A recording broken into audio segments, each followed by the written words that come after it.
Alright, so here's the early stages of our transistor breadboard computer. Our ALU's back here, and it's pretty basic now. We can only add and subtract, but we'll be able to do more later. So here goes. We can put in under 12 plus 10. That's 22.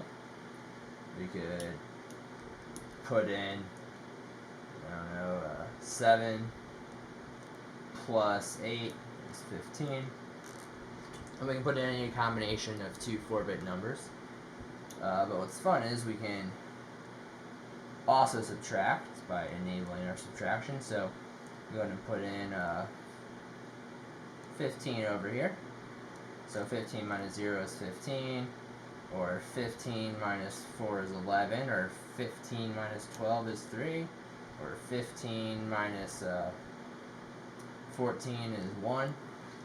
So we can get 15 plus 15 is 30, or 0 minus 15 is minus 15.